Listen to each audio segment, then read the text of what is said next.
Good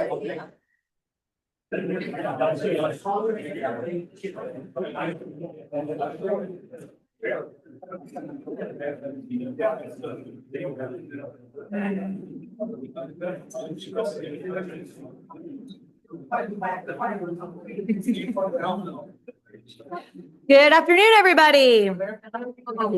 That was really good. So nice to see you guys. And we're back at the Martin Center with the nice new floors. This is why they kicked us out last week, is so they could redo these floors. So welcome to the Rotary Club of Brentwood. We are thrilled to have you guys here today. For our guests, welcome. We have a great program for you today, so we're going to get it rolling. Our invocation is going to be done by Bob Thompson and our pledge and four-way test by Norris. In this season of renewal, we're reminded that growth often begins with reflection and that meaningful change begins with each of us. As Rotarians, we are united by a shared desire to serve and to strengthen our communities. May this meeting deepen our fellowship, broaden our understanding, and renew our dedication to improving lives locally and globally. May we act with integrity, speak with kindness, and serve with humility. Let our work today make a difference that extends far beyond this room. Amen. Please join me in the pledge. I pledge allegiance to the flag, United States of America, and to the republic which it stands, one nation, under God. And now the four-way test of things we think, say, and do. First, second, third, fourth, and fifth. All right. I forgot to introduce myself. I'm Jennifer Bourne. It's right there. Introduce yourself. And I'm just not prepared. Next up, we are going to have Jennifer Shepard do our introduction of guests and visiting Rotarians. Hey, everybody. Thank you for being here today. It's a gorgeous Friday. Having that little taste of spring before the temperatures drop. I think it's a teaser for us. Just to introduce, we have a lot of guests today. We've got a couple of members in the pipeline, Robert Evanoff, who hopefully you're familiar with them by now. And if not, it is high time that you introduce yourself and say, hey, wait, I've got too many things in my hands. And we've got Kimberly Calco, also a member. This is your third visit, 3 weeks in a row. Awesome. And then we've got a couple of first-time visitors, Kobe and Catherine. We're talking over here, Kobe and Catherine Hamlin, first-time visitors. Thank you for coming. We're really glad you're here. And then we've got Dylan Miller, who's a guest of our speaker. And we've got over here in this corner, we've got Kim, and you brought 4 guests. I was going to see if you might be able to introduce them, because I would not pronounce their names correctly. Well, they came from Korea. I just picked them up Thursday. And they're only gonna stay until Sunday. And I'm looking around, I'm thinking, what would be the best Rotary Club in the world? Guess what? I'm here. Yes. Don't say that to my club. They're gonna kill me, okay? So I'm just gonna let them introduce themselves. They don't speak good enough, just like I do. So they probably can just say, get up and tell their name. They were 3 college students, and he's the team leaders. Now they only stay for 4 days, but they having a great time, and I hope that meeting you will be highlight of their life too. So I'm Moon. I am Ka. My name is Kim. oh, Kang.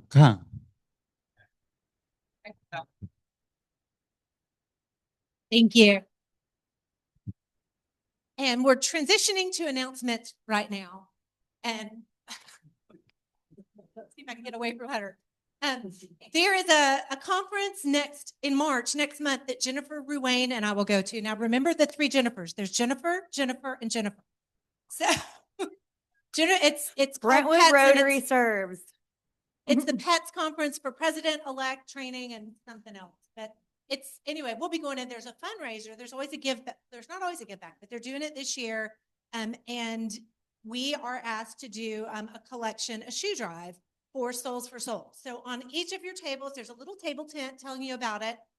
And there's a couple of flyers, because if you're like me, you'll sit here and think, yeah, I've got shoes at home. I'm going to bring shoes. And then you're going to walk out of here and totally forget because you'll get involved with your busy life. So if you need to take a flyer with you, that can be your reminder for later. We are going to have a collection box at every meeting between now and March, late March, when that happens. And I want to give a special thank you. I didn't think anybody would remember or bring shoes. Larry and Curry brought 8. This is one of 8 bags of shoes that are in my car. Thank you. And we have to, I think Jennifer Ruane and I are taking 2 separate cars anyway. So let's fill up both cars with shoes. And they can be any type of shoes. If you've got some stilettos or thigh-high boots, or if Michael Barrett has some fancy wingbacks, like any kind of shoes, bring them. Thank you. All right, thank you. Couple additional announcements. The RSVP and reflections. How did you guys do with that this week? Any feedback? Well, I thought it went well. If there's any, I'm open to constructive. So if there's any feedback, please let me know after the meeting, not during the meeting. So as we continue through that process and getting y'all used to that. Grant applications for major grants are due on March 6th, which is in 2 weeks from today, not after the meeting. It's like 1 o'clock. So have them in before you get here if you can. But it is right, 1 o'clock. 1 o'clock. So when we end our meeting, they better be turned in. Next up, Laura, where are you at? There she is. She's going to give us some community service update.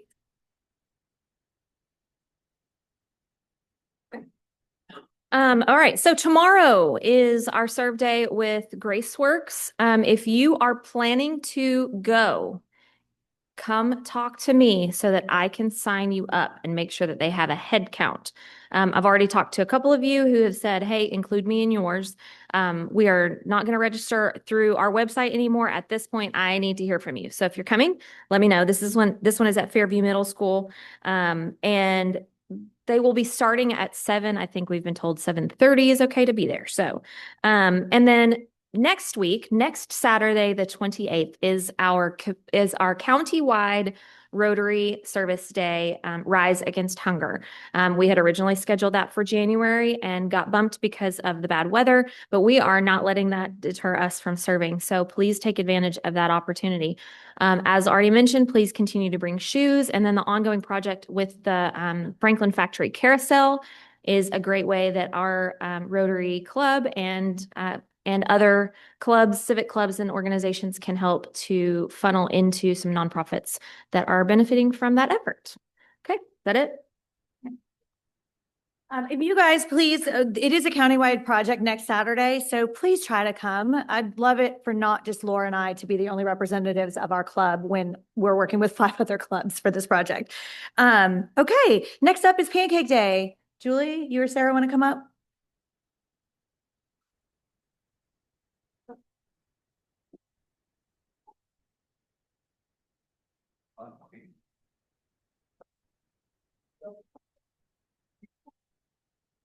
I know everybody's looking forward to Pancake Day again this year. We are. Hopefully you all received the email that we sent out on Wednesday of this week.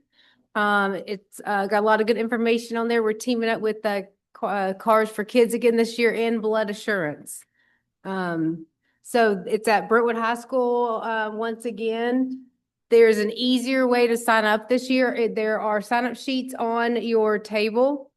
If you want to sign up by this sheet, there's a QR code that you can sign up with as well. And then you can go to the website.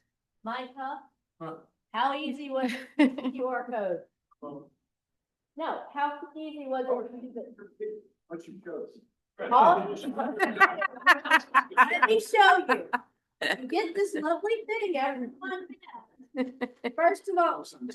First of all, you get your phone out. Everybody make sure you've turned it on silent because we do want to hear our speaker today and not everybody's phones. But second of all, you go to the camera option. See the camera. And then you just put your camera on the QR code. It'll show you a link. You tap the link and you can fill it right out right there. So anybody has any questions? Come see me, Julie. I'm going to even volunteer Jason Hulse and Susie because I know they know how to use QR codes, and Mike Huff now. So thanks, everybody.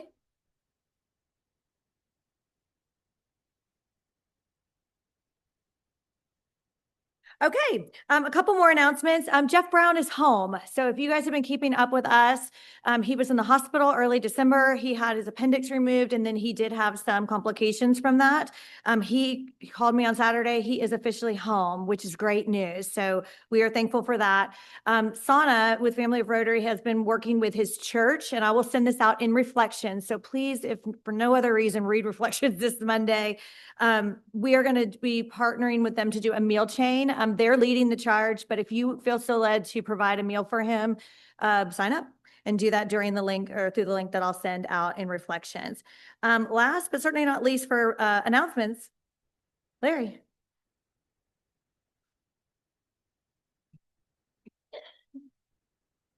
Okay, on the, I wasn't going to announce this, but I will since we just had the pancake folks up here. We did get verification 2 days ago, I think, that Lattimore Black is going to be our lead sponsor for Pancake Day, which is the Billington Award, a Billington sponsorship. So that gives them the head sponsorship there and then a big sponsorship in the golf tournament. So that's I think this is the 9th year that they've been involved in that. So a big round of applause for Lattimore Black. Thank you.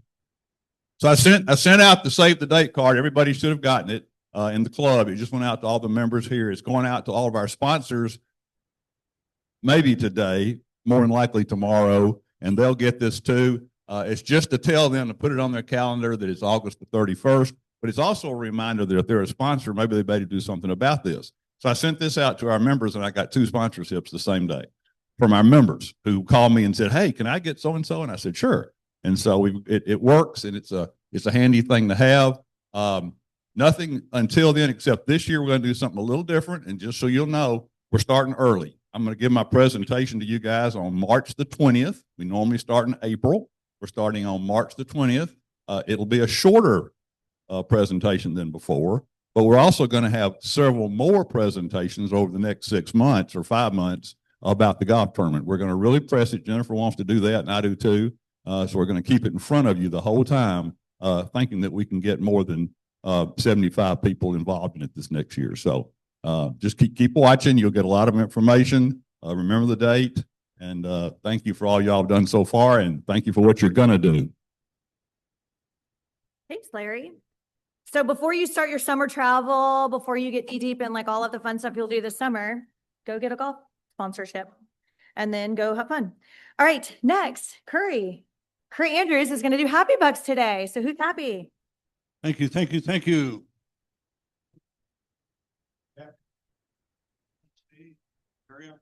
I'm also happy that I'm Jackson's official driver for the Christmas parade and break.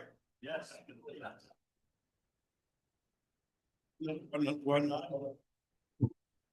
Did you hear me? Okay, who else is happy? Anybody happy?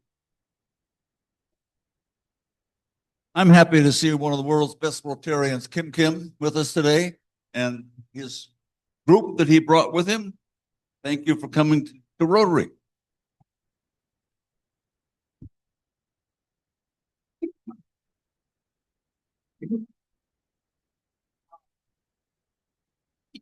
They don't know what Rotary is. And even though they're gonna be here a very short day, I really wanted to show what Rotary is. I couldn't explain to them. But once they come in here and meet you and hearing your project and things like that, I think they can feel it, what really Rotary is. So I'm really grateful that I'm able to make time to attend your club and inviting us and wonderful food. And so I always think of highly of your club, and especially Dick Bauer. I mean, he's my buddy. From Honduras to district, conference, the Rotary convention, we all travel together. And so I really enjoy coming over here, and thank you so much. Thank you. Donna. I'm putting in $20 for 3 reasons. The first reason is I forgot to tell everybody, don't forget to get your Pancake Day tickets, everybody. If you don't have them, take them, give them out to your friends, give them out to your family, give them out to total strangers. We'd love to have as many people as we can come. The second reason is I am so excited to be back with Rotary because it's been a while. We won't talk about that, so that's the penance. And the third reason is for prayers.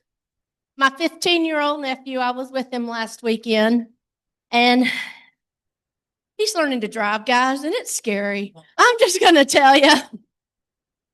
I tell him he's doing a good job, but I lie. I'm just saying. But yeah, that's it. Thank you. Good luck with the training.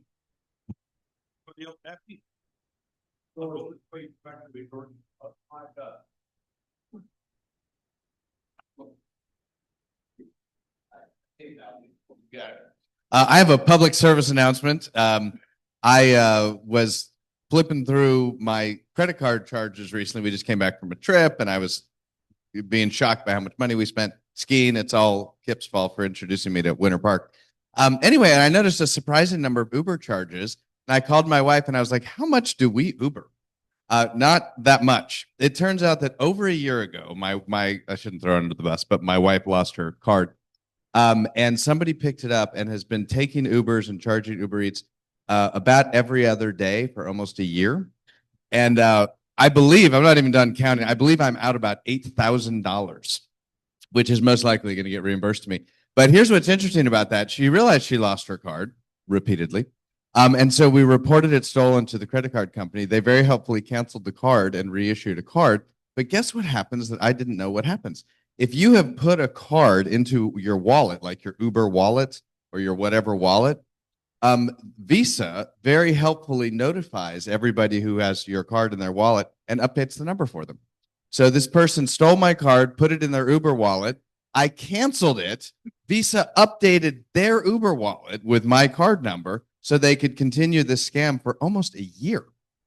So just a note, next time you lose a credit card, you have to specifically say, tell Visa not to update cards in anybody's wallet. And pray for me getting my $8,000 back. Where did she lose her card? I don't know. She works in. Oh, I haven't found out if I can find that out. I am very curious if I can find the guy. I mean, ultimately, if I get my money back, it's not my problem. For what it's worth, I did ask ChatGPT what's going to happen to this dude, and it said most likely nothing. Most likely, Uber will cancel their account and not bother to pursue it. Lesson to learn.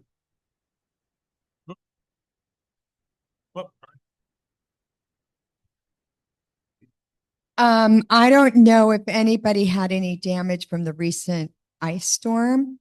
I had two large, huge trees hit my house and come into my house in the living room while my entire family, three families, my son, my daughter, were sheltering in place at my house because they didn't have power for like 9 days. And so we were all watching the Broncos game. The Broncos lost right when the trees just barreled into my house. So I have been very displaced at my place. So I'm grateful today that the insurance reached out to me and we're starting to move forward because I have plywood and stuff at my windows. But I'm just grateful that the weather's changing, that we're getting through ice storms. And I found out that, I think you guys are probably here, 1994, we had the last ice storm, and then 1950 something. So I'm hoping we don't have to look forward to this until. And then I was looking for banks because I'm like, I have other trees. I'm like, now all the trees got to go. I'm like, not even going to take a chance of any more trees ever coming into my house like that. So just wanted to say a praise that no one was hurt. Praise the Lord.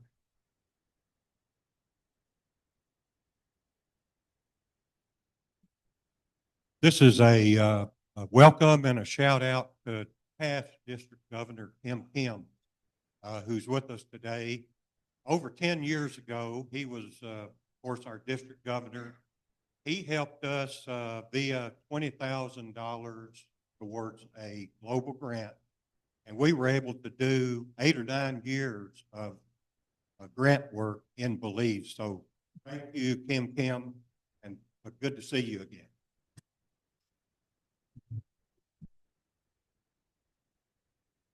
Anybody over here?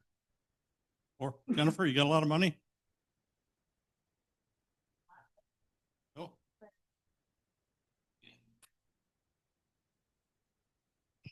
There you go, George. Just blessed that Jared had a successful right knee replacement Monday. And it's a real good idea to audit monthly credit cards. Anybody else? I know, I was thinking that was a dig. I'm gonna have to PayPal you also, because I just recently found out that for the first time in over a year, I'm gonna have to start buying my own Uber Eats. So, it's disappointing. That's the kind of thing you're used to saying. The next one is a little bit more jarring. I know it's happy bucks, but I do want to take a minute to just say publicly, I'm gonna have a hard time with this for a second. I lost a couple of customers on Friday that are great businessmen, but more importantly, were great humans. And this community is worse off with the absence of Aaron Stokes and Austin Husky, and we're gonna miss them. And so one thing that I learned from them is living well will help you to exit life well. And they both lived well. They both prepared for life after them, and their families are thankful that they did so. But just an encouragement to tell those that you love them, and live a life that's worth living, so that you can teach people not only in your life but in your death.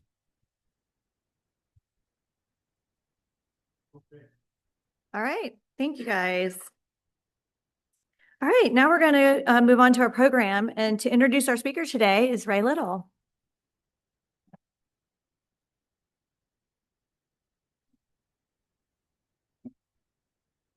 Before I start, I'm going to try something, and hopefully I don't butcher this, but the little Korean I know, Annyeong Hashimika.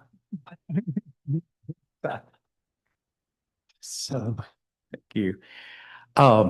Many of you know Senator Jack Johnson, and so that he has more time, I'm going to keep his bio short. He's married to Deanna, our great circuit court judge for the 21st District. Been a great servant to our community, Williamson County, state of Tennessee, and the United States. I was saying at the table, we went through the pandemic together, and all elected officials that went through the pandemic together kind of have a foxhole bond, you might say. And as we strive to protect lives and get the state back up and running and businesses open and people's lives going, even in the midst of that. And Jack was very instrumental in that. And so at that time, I was mayor of Brentwood, and I will tell you, it was a great blessing. Our county officials and our state officials and the city commissioners that I served with just did a wonderful job as we went through that. And I always think a crisis probably shows the best of someone as a leader, but also as a servant. It is my distinct honor to welcome and to introduce to you Senator Jack Johnson.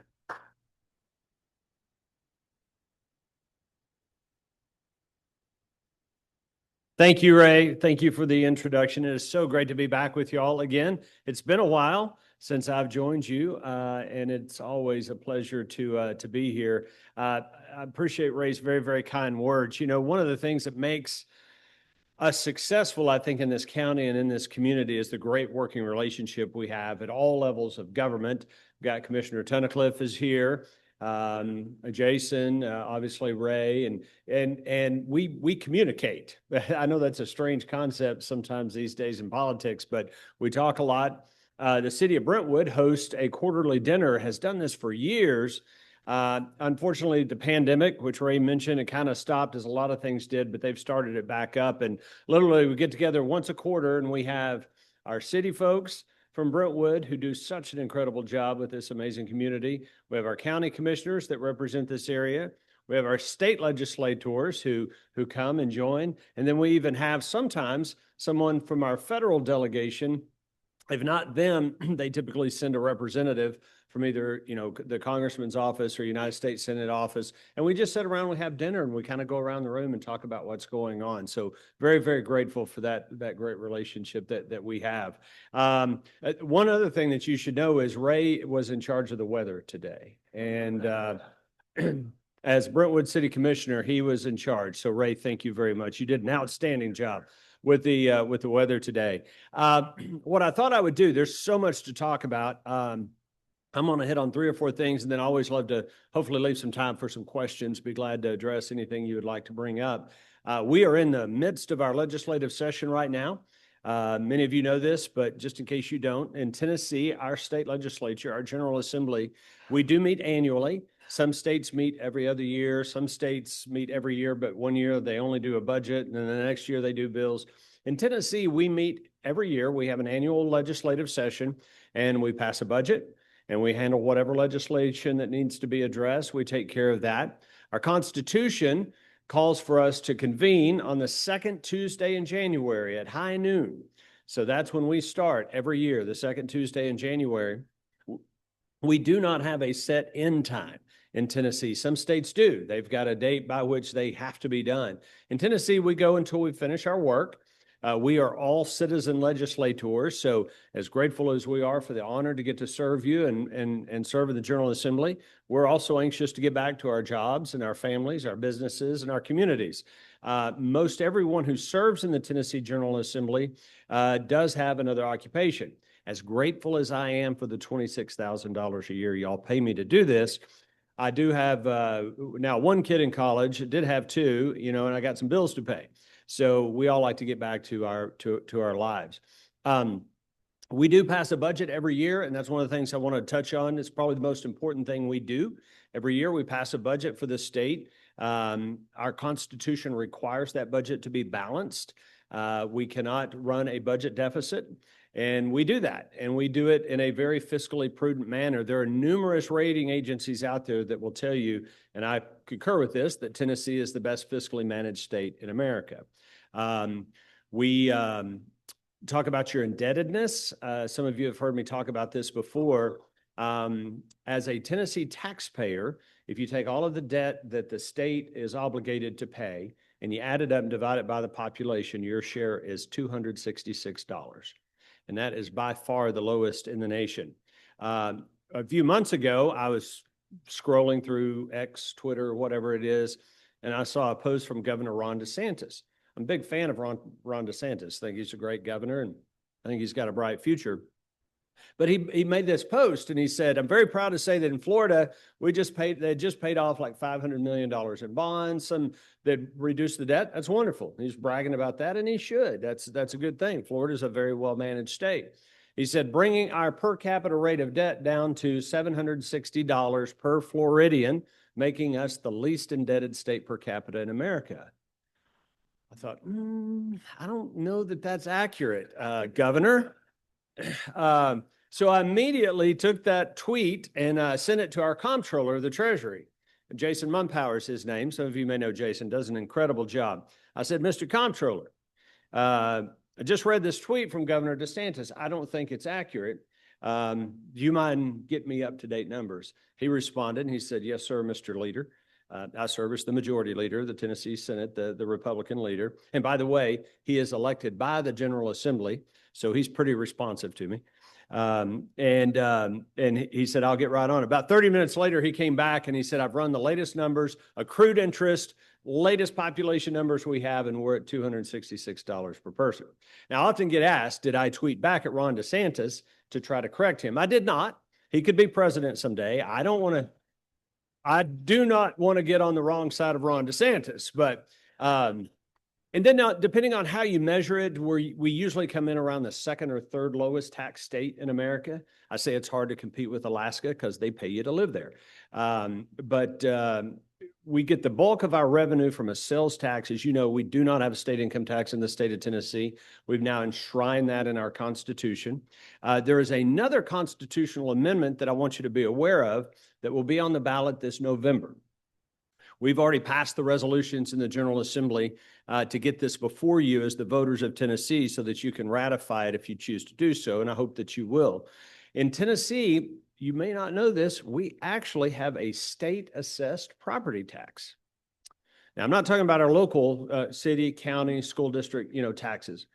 In Tennessee, we have a state-assessed property tax. It's in statute. It's just right now the rate is set at 0. And we don't want to have a state property tax. We don't want you to have to pay tax on your property to the state. You do to your local governments, and certainly here in Williamson County, they do an incredible job of fiscal stewardship and making sure your tax dollars work. So there's a proposed constitutional amendment on the ballot for this November. When you go to vote for governor and all the other races that are there, that will hopefully be ratified to constitutionally ban a state-assessed property tax. And again, it's been set at 0 for many decades. We haven't assessed it. It's not been collected, but let's go ahead and get that in our Constitution so we can make sure, just to give that additional degree of predictability. As in my capacity as the Republican leader of the Senate, I do sponsor the budget. I carry all the governor's legislation. So whether it's policy initiatives or other legislative things from all the various agencies and departments, all that legislation I sponsor. And then, of course, the budget, the state budget, is a bill. It is a bill that is brought to us by the governor. And so I sponsor that as well. Governor's proposed just shy of a $58 billion state budget. All kinds of good things in that budget, including an additional $339 million for public education. I'm going to talk about roads and infrastructure in a minute, and I'll talk about what he's proposed for that, continuing to build on some of the work that we've done there. That budget will be balanced. As proposed, it is balanced. Another thing relative to our fiscal stability, we have a rainy day fund in the state of Tennessee. It's sitting at about $2.215 billion. That's our savings account. That's just money put away for a rainy day in case something were to happen, unexpectedly. All of our credit rating agencies rate us as AAA. We are AAA, as they say. All 3 rating agencies give us that AAA credit rating. So Tennessee's in a very, very good shape fiscally. Interesting, getting into the weeds a little bit, the way we do our budget is we do it on forecasted revenues. So much like you would do if you're running your business, you lay out a budget for the year, you kind of make some estimates about your revenue, expenses, yada, yada, and you lay that budget out. We do it very similarly at the state level, but since we're getting 2/3 of our revenue from sales taxes, 1/3 from other things, gas tax, F&E, business taxes, things of that nature, we are very susceptible to ups and downs in the economy. And so you hit a little hiccup in the economy, you start to get a little recessionary, we can take a big hit because people stop spending money, and that affects our revenue. So we are always very conservative with those estimates in terms of looking at the coming fiscal year. And as such, we typically come into the following year having over-collected. I mean, if we're doing our job right, we're going to come in the following year and we're going to have collected more than we projected that we would. And then we can take that money and apply it to capital projects and things of that nature. I think the funding board for this coming fiscal year, they usually give us a range. Funding board's made up of our constitutional officers, economists, people who do a deep dive into the economy and give us a projection as what they think revenue growth would be based on our various sources, and we base our budget on that. But we always err on the side of caution regarding that. Let's talk about roads, transportation, infrastructure. Rarely a day goes by that I don't get asked about this or someone complaining about traffic and things of that nature. We are one of the most moved to states in America, according to U-Haul, and they do actually keep track of this stuff. We got a lot of folks moving here from California, as you know. In fact, I just found out, you may not know this, the Tennessee Realtors Association has just named their Tennessee Realtor of the Year. It's Gavin Newsom.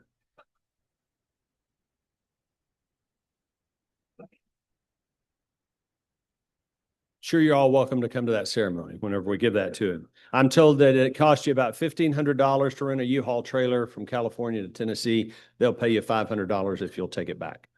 But So roads infrastructure. So we've obviously got a lot of growth, got a lot of companies wanting to come to Tennessee because of all the things I was just talking about. We're one of the most business friendly states in America from a regulatory standpoint. So, but that obviously is creating issues with regards to transportation. I've bragged about some stuff about Tennessee. Now let's be honest with ourselves and talk about some of our challenges. One of those is certainly with infrastructure and addressing that. If you add up every road project that's been identified by TDOT, Tennessee Department of Transportation, across all 95 counties, you add them up and you assign a value, a cost of those projects today. Low side of the estimates comes in around $30 billion. The upper side, some rate, get it up as high as about $50 billion. The way we pay for those projects is with the gas tax. Every time you go out here and fill your car up with gas, you're paying gas tax. You're paying some federal gas tax, goes to the federal government for the Federal Highway Trust Fund. You're paying some that goes into our highway fund in Tennessee. And for many, many years, that's how we funded our road projects. And by the way, Tennessee is one of only 5 states in America we don't owe a dime on any of our roads.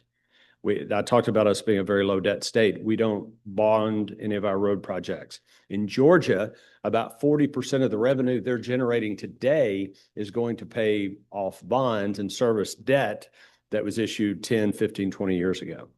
We're not doing that in Tennessee. So we're a pay-as-you-go state. But that gas tax generates about $1.5 billion a year. About half of that goes to maintenance. So do the math. You're looking at $750, $800 million a year to try to dig out of a $30 billion hole. That's a problem. So what are we doing about it? Well, in the last 3 budget cycles, going back 3 years ago, the governor proposed, I sponsored, and we passed the Transportation Modernization Act. That did several things. First and foremost, we put a one-time cash injection into that road fund of $3.3 billion. We wrote a check. We didn't borrow money. We didn't raise taxes. We had the surplus revenue.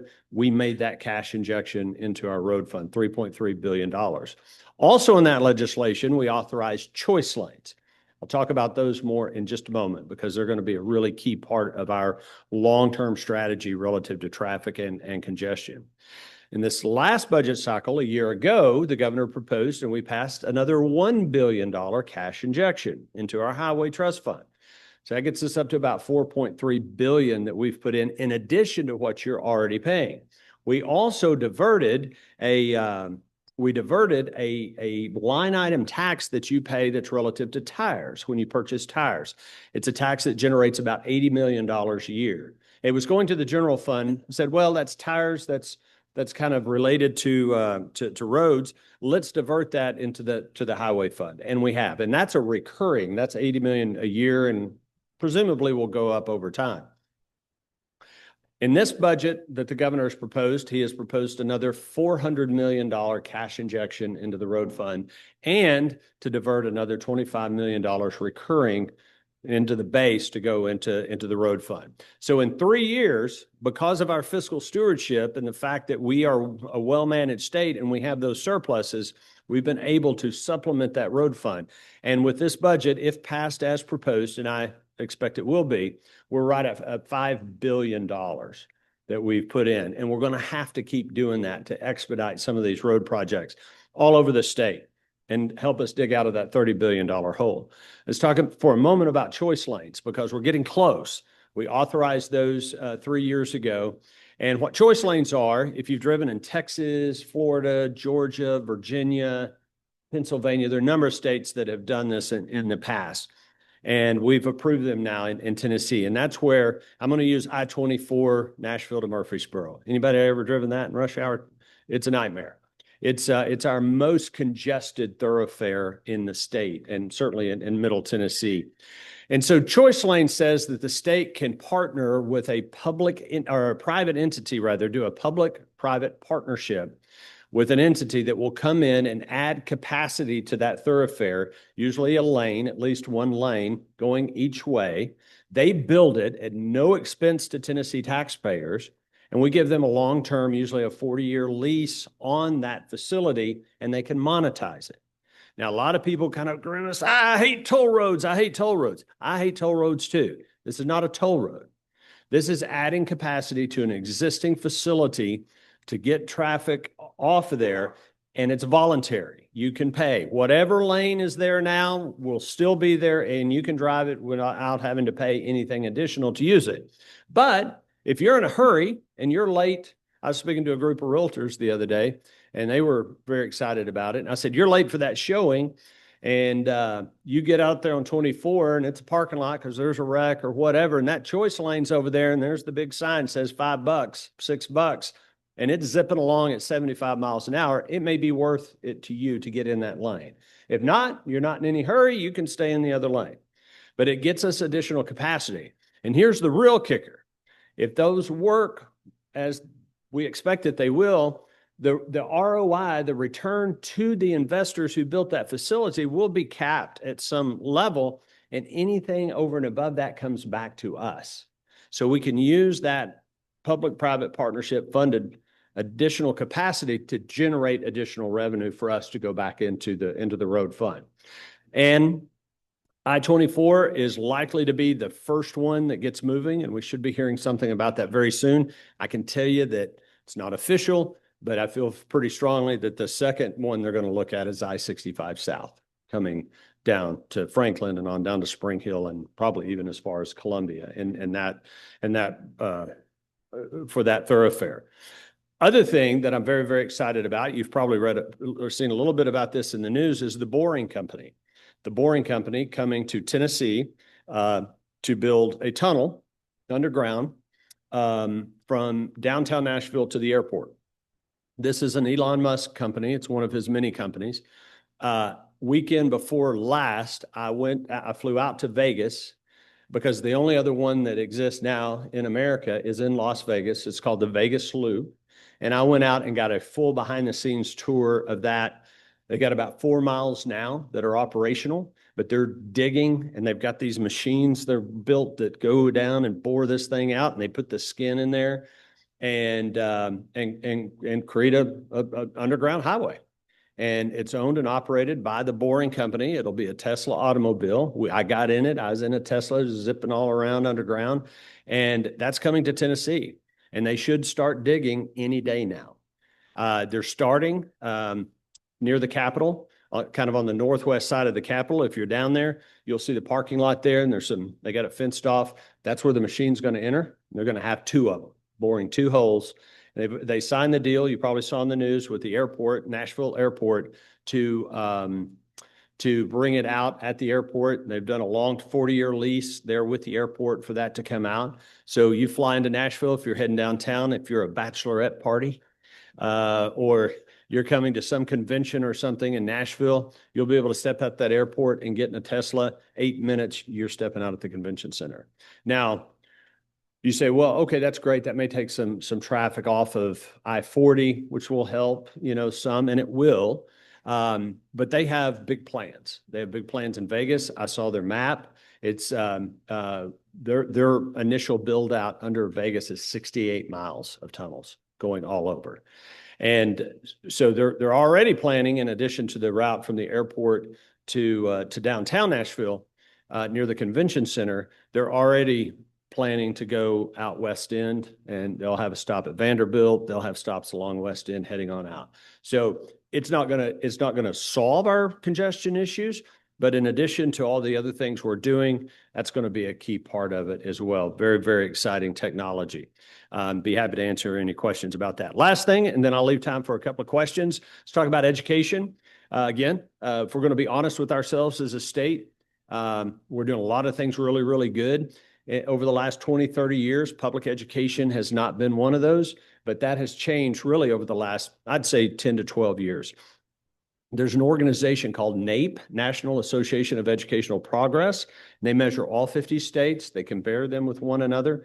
And Tennessee would consistently be in the 40s in 3rd grade reading, 3rd grade math, 8th grade reading, 8th grade math, all these various metrics. And little by little, we've made significant investments into public education. With this current budget, we've set the goal, and we've been increasing it every year. The starting salary for a public school teacher in the state of Tennessee, minimum starting salary will be $50,000 a year.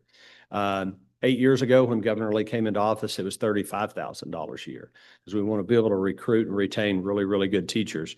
We've made a significant investment and put a lot of emphasis on third grade literacy. Third grade literacy. If you talk to someone who's in education, they will tell you that from kindergarten to third grade, a child learns to read. After that, they read to learn. And we were not doing well. And really, we've made improvements. We got a long way to go, but we have focused like a laser. We've invested in summer tutoring, summer camps for kids that are struggling with the ability to read at the third grade level. And we're already seeing significant results from that. So now, and I meant to check with my office, we're like, don't hold me to which one is which, but we're like number 13 now in the nation in 8th grade math. We're number, 18 in third grade literacy. So we're the fastest improving state in America whenever it comes to public education. Now, here in Williamson County, we have 2 of the finest school systems in America. Williams County Public Schools and Franklin Special School District. And we should be really grateful for the incredible, all 3 of my kids went to Williams County Public Schools and got a great education. But as a state, we haven't been faring nearly as well, but we're working on that and trying to make significant improvements. I'm going to stop and let's take a few questions until time runs out, and then we'll go from there. Yes, sir. Being in a low tax state. I'm a financial professional, so all of my clients appreciate it. I got friends who live all over the country and they're all jealous, right? So that's great. But as a grown-up, I know there's always a trade-off to be made, right? So if we're collecting less money than everyone else, what do we have? I mean, let's be honest with ourselves. What do we have less of? What are we doing less? Are we paying our teachers less? Are our public pensions less? What's the trade-off? There's always a trade, right? Sure. That's a great question. Well, first of all, you have to look at cost of living. And, making $100,000 and living in Tennessee. Now, Williams County is a bit of an exception because we're a more affluent county. So our cost of living is a little bit higher. So first of all, you need to adjust it for cost of living. Yeah, you pay more taxes in Massachusetts, but cost of living is a lot more. Their median income is going to be higher. I think, as I'm talking to my constituents, I don't hear a lot. I did hear about public education, which is why when you look at per pupil spending on public education, we were pretty low. We've increased now, and by the time Governor Lee leaves office a year from now, we will have increased spending on public education by about 50%, approaching $4 billion. It was $8 billion, I think, getting up to about 12. So we have made I talked to you about the roads. A lot of it's a waste, fraud, and abuse. I mean, it just is. I mean, you look at what's happening in Minnesota, billions and billions of dollars in fraud that's taking place. And look, anytime you have a budget of $58 billion, there's going to be some waste, fraud, and abuse. But we are very, very diligent about rooting that out and making our state as efficient as possible. I think we've been good to embrace technology. Governor Lee is going to leave office. We'll have fewer state employees than we did when he came into office. But we've replaced some of that with technology. So anyway, I'm always open for feedback as to what we should spend more money on, but I don't see anything that's glaring. So yes. Hey, I have a vested interest in the children of our state. I know that Tennessee is frequently highlighted for having a higher rate of foster care instability. Was grateful to see that it's proposed that there's a rate increase for DCS, but private providers they take care of half of the 8,000 plus kids that are in care. And so I saw that their potential rate increase was removed from the budget. Is there a reason why? And can I twist your arm to make a change on that? I don't know about being removed. I know so for DCS caseworkers, and that's a great example. When Governor Lee came into office 7 years ago, the reimbursement rate for those people who are doing some of the most difficult work there is in all of government, when you're taking children out of an abusive home, I mean, that's weighty, very, very serious stuff. You want good people doing it. The state was reimbursing those agencies for that on an hourly basis for those employees at $8.25 an hour. Governor Lee said, and they had been asking for it, we're going to get that to $15 an hour. And I think we've hit that now. And I know Governor Lee has been committed to continuing because they're having high turnover and it's a very difficult job, and then they're not getting paid much. So I don't know about anything being removed, but I'll be glad to check on that because the General Assembly looks very favorably upon that, recognizing the importance of it.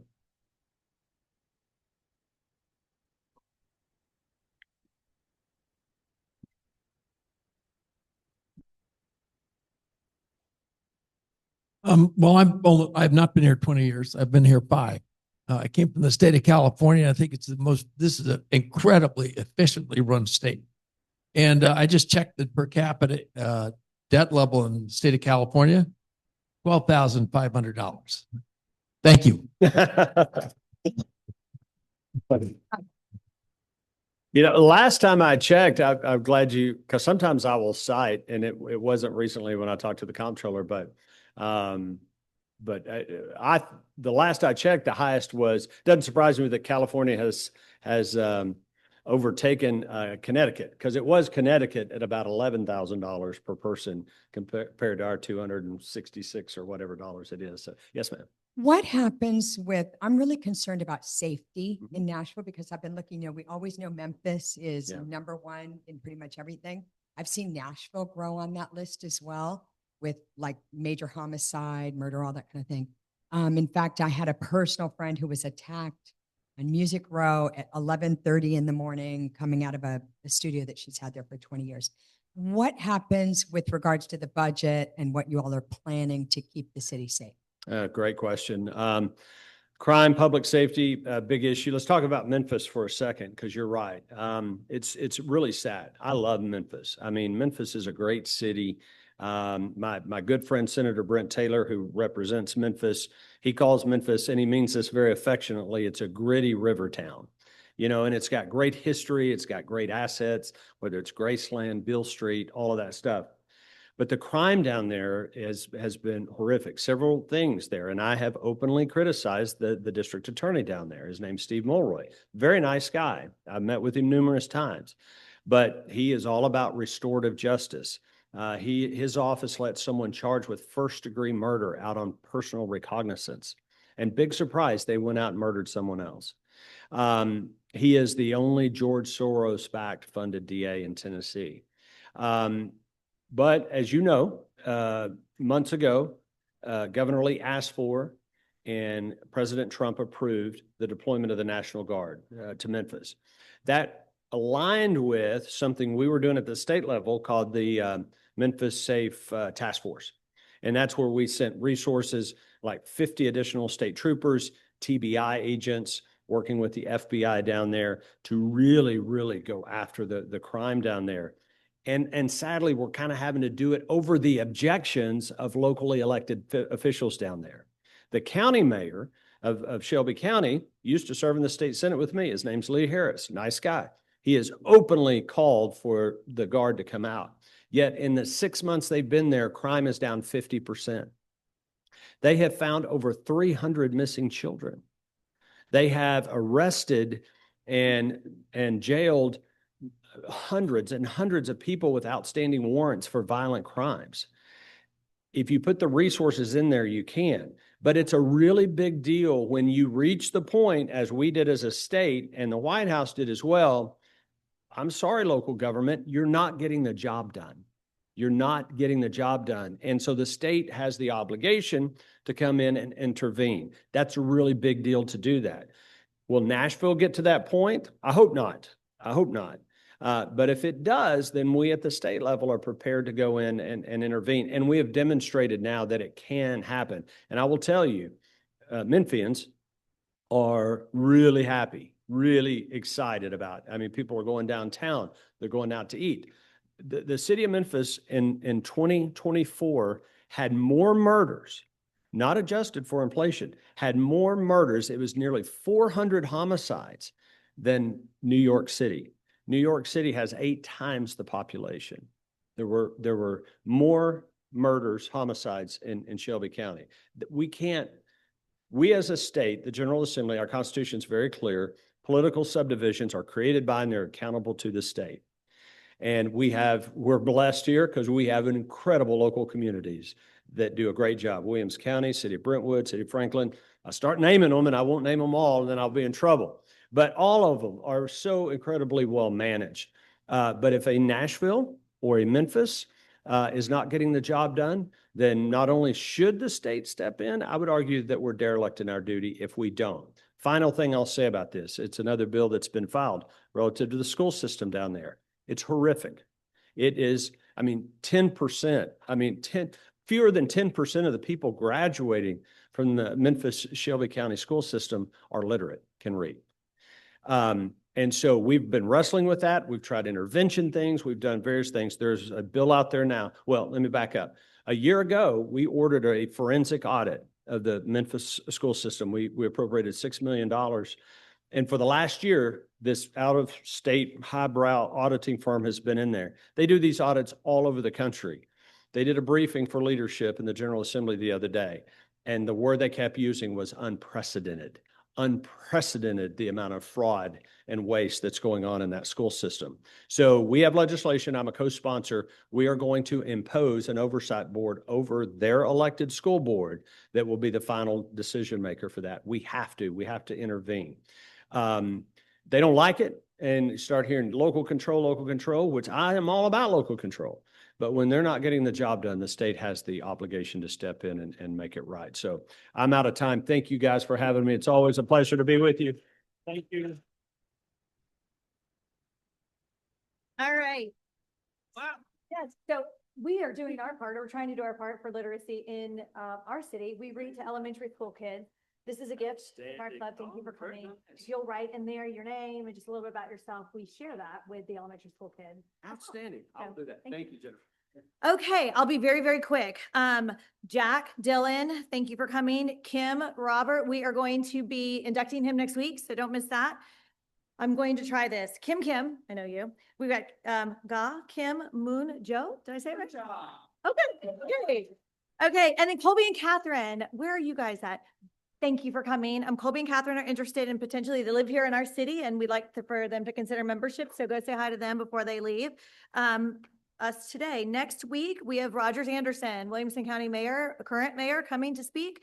So please RSVP for that. I expect that we will have some guests that just show up and are not RSVP'd, but just to give us a good count so we don't run out of food, please RSVP for that as well. Don't forget, tomorrow is GraceWorks. If you want to register to go, please see Laura after the meeting. She will help you get registered. And then don't forget, next week is our Rise Against Hunger project. I think that's it. Stacks of 8, not against the wall. And that's, Jason? Okay, don't throw anything on the table away. We'll collect them. All right, are we good for the Gooder Rotary?